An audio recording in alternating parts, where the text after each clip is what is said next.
I still remember to this day being a little kid, 6, 7 years old, walking into the church, seeing Jesus hanging and bleeding and suffering on the cross. The room was so cold and the energy was just dark and heavy. It certainly wasn't happy. When I look back to my childhood, I absolutely name it religiously abused. Let me tell you something. Acknowledging that, getting sober to what actually happened, and then moving through the healing process has absolutely given me my life, my calling, my purpose, everything. Because here's the crazy part. I'm a minister. I am a man who now helps people heal from the abuse of religion. It wasn't just the images that caused the trauma and the pain of my childhood experience. It was for me, the priest and the nuns who wore these crazy outfits that made them so separate and so not relatable. It made them special. All of us in the church, in my opinion, now were being abused because we placed them, the priest, the nuns, on a pedestal. We were told that they were closer to God, that they had the authority to discern the teachings in the Bible and tell us what was right or wrong. We were told and believed that they could decide for us whether we were worthy, whether we were good enough for God. They held the keys to God. And that was so messed up for us and truthfully for them.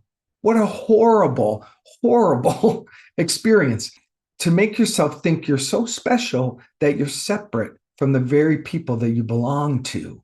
They were holy, they were perfect, and oh my God, I was so flawed.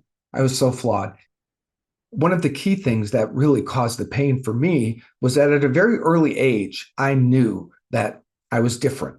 I didn't know I was gay because I didn't have that word. And I didn't necessarily feel attractions towards men, but I definitely felt inside like I wasn't a boy, like I liked girls' things. I felt like I was both.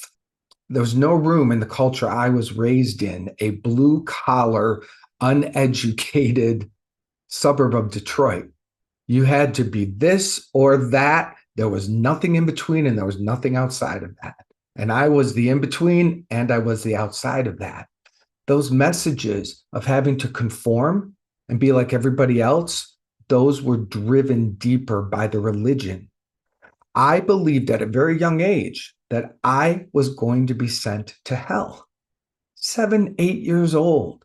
How is it possible for the mind of a child to conceive of that kind of punishment? I was a kid. I was a kid terrorized by the God that I was learning about, that everybody else was believing in, and I felt deeply afraid of. My prayers at night were begging God to change me so that I was normal like everybody else. My prayers at night were not only to change me and to keep me out of hell, but to let me feel you, let me know you, let me believe in you and trust you. And it never happened. I felt disconnected, disassociated, and deeply flawed. I had these horrible, horrible, shameful secrets within me, and the religion only intensified all of that. Then we'd learn these prayers. We'd learn these rote prayers, the Our Father, the Hail Mary, all these prayers that I would memorize, hoping that they would help me. And the one that I said every night, talk about trauma.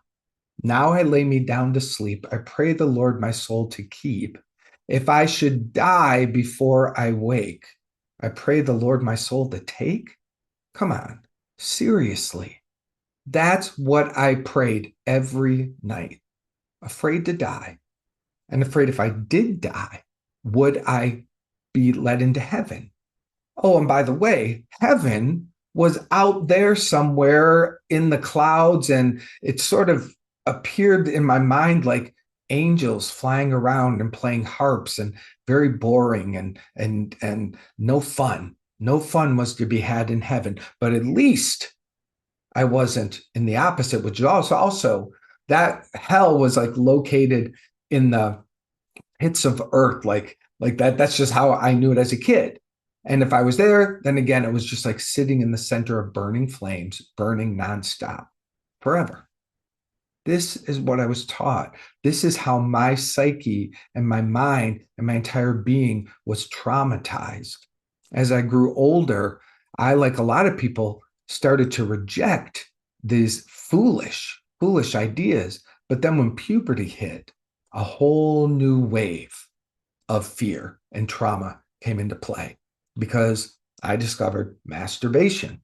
And when I was raised, where I was raised, nobody was talking about it. Sex was the taboo subject. Sex was over here. The sacredness was over here, and never shall the two meet. And here I was discovering one of the most fantastic sensations of the physical body, by the way. And in the moment of that experience, it's like shame was ignited. Shame and fear and guilt kind of centered themselves in the orgasm. And so moving forward, every time I masturbated, which as every normal kid was pretty often, the same hit. The excitement, the thrill mixed with the shame and the fear. And as soon as I was done, I would pray to God to forgive me, and I would swear I would never do it again. Now, of course, you know the truth. Next day comes along, the whole cycle starts over. Come on, think about this.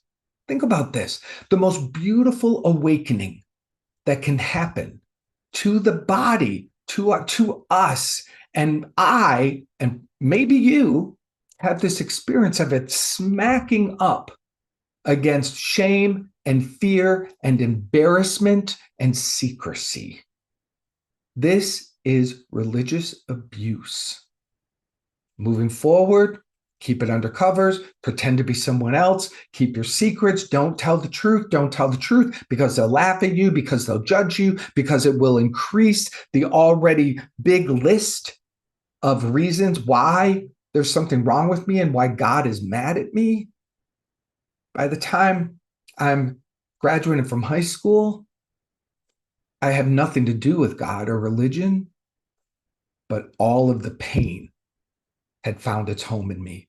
All of the fear and the shame, the embarrassment and the hiding, it all found its home in me, and that remained. That remained until I get into my early 20s, 22, 23, 24, when addiction starts taking over, relationship addiction, codependency, drug addiction, sex addiction. It's all activated because inside of all of those is hiding, shame, and secrecy. Inside of my religious upbringing and pain is hiding, shame, and secrecy. Fortunately for me, I hit bottom pretty quickly, 24, 25 years old. I was, and I started 12-step recovery. 12-step recovery, I credit for saving my life. I also credit it for helping me begin a true spiritual journey. Now, I also went to a treatment center because I was pretty bad off, and I'm so grateful I got to go because this treatment center was so deeply spiritual. Spent 30 days at the center where God was unpacked and redefined, where forgiveness was activated, where deep insight into what is real about me as a spiritual being, not as my behaviors, not as my body, not as my sexual orientation, deeper than all those things, I was beginning to discover. And I found people who were speaking that language and who had done the work themselves to heal all the layers that this crazy, messed up world of fear projected onto them. So those layers started coming off of me, and it was pretty vulnerable. Sometimes it felt amazing, but then it's like, oh, new parts of me were coming forward that I had never learned how to be authentic. What was that? To really trust God? Hell no. I had a childhood not of that, but here I am being asked to do that. To forgive abuses, deep abuses that I occurred, including, by the way, being sexually abused as a child. All of this was driving me to destruction. All of it had to be forgiven. And the spiritual path was now the way that it was going to happen. When I left that treatment center, I was made new. It was the beginning of being made new, but inside of that beginning, I was awakened to a spiritual life. I was awakened to a God that loved me, that was inside of me, that made me, that gave all to me, and that was here for me. The reason I feel like looking back at my childhood, I never heard God was because I was praying from a false self. I was not able to hear the love of God in a world I was being raised where no one was truly feeling loved by God. I was swimming in vibrations of guilt and shame and fear, just swirling by everyone. Everyone was in that pool. I thought it was me. It was everyone.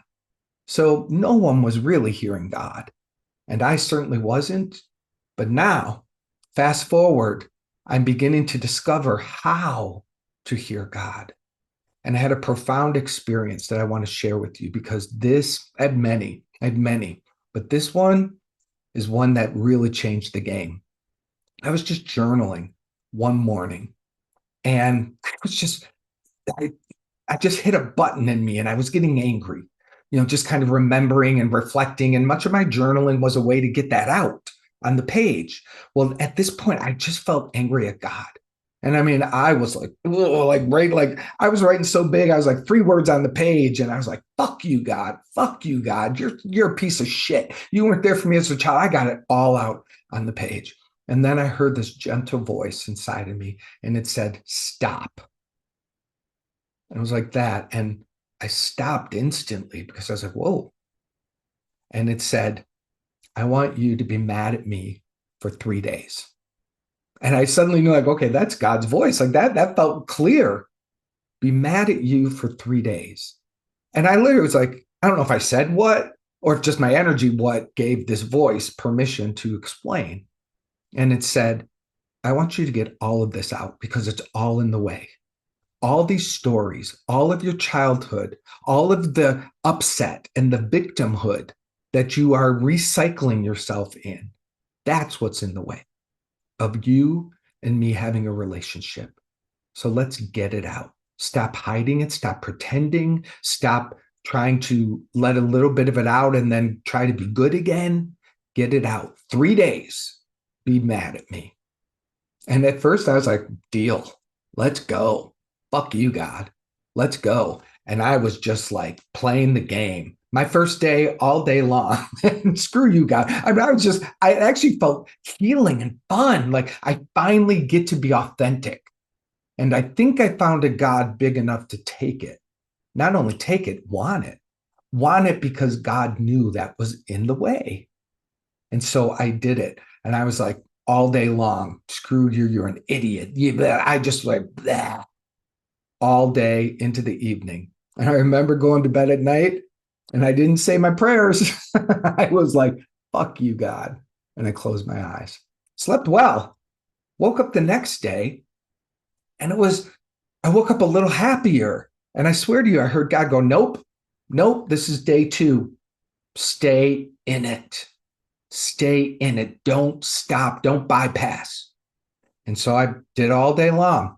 Screw you, God. Screw you, God. You're an idiot. I hate you. I hate you. I got every deep, ugly, guttural voice out of me. And by midday 2, I was starting to relax and be like, oh, it's not that bad. Oh, look at that beautiful whatever. And again, that voice would not let me go. Nope.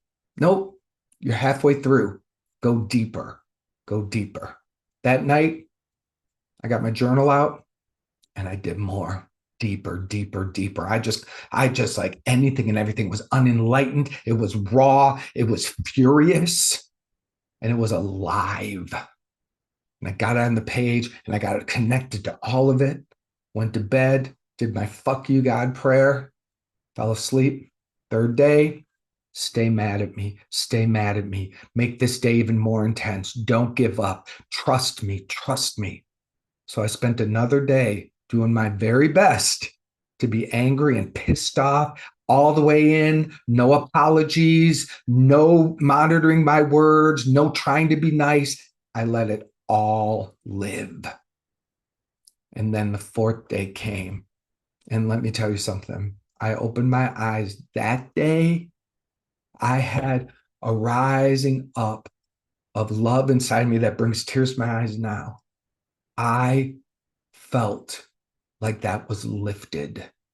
Not only was all that anger and terror and fury that I had been trying to hold down, like holding beach balls underwater my whole life, not only had that let go, but I suddenly got a God that I could talk to, that I could relate to, that wasn't asking me to be good, wasn't asking me to be holy, wasn't asking me to be anything but myself.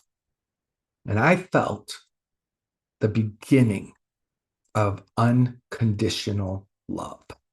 I felt the beginning of my relationship with the God of my being, not some white man, white beard, patriarchal bullshit, punishing God up in the sky, a living, loving presence who formed me and fashioned me out of itself and has no judgment against me whatsoever. Don't think that I moved right into that acceptance of all of that immediately. It was the beginning. It was the beginning. Many years of continuing to deepen in acceptance of my worth, of acceptance that I have a God that would never judge me whatsoever. All the stories of the God of the world, the divisive, warring, punishing, rule-keeping God, all that I was fed as a child, all of that abusive nature of God began to heal in big ways. And then dedicated my life to it.